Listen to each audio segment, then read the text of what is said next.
Hello বন্ধুরা, আজ একটা ভিডিও নিয়ে চলে এলাম। এই যে দেখো আমাদের ফুলবাড়ি, আগের ফুলবাড়ি, এটা প্রথম বাড়ি।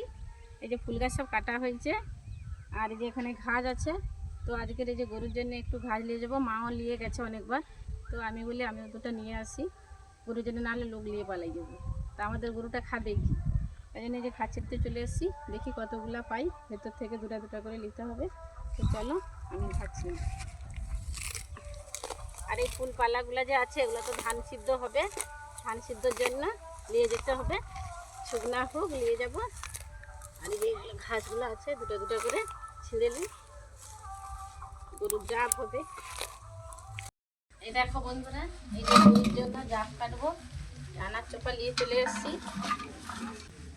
আশেপাশে লোকের ঘর থেকে, আমাদের জেঠিমাদের ঘর থেকে, কাকিমাদের ঘর থেকে এইগুলা দিয়ে দেবো।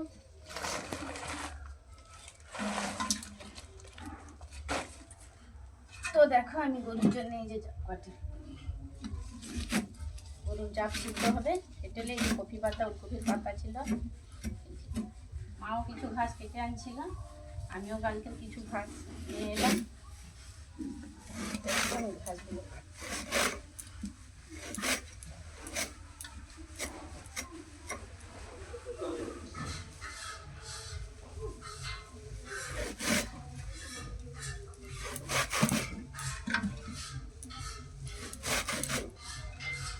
চলো বন্ধুরা, ঘাসগুলো সব কেটে নিই, গরুর জন্য হাঁড়িতে যতগুলো ধরে। আমার ভিডিওটি কেমন লাগলো কমেন্ট করে জানিও। টাটা।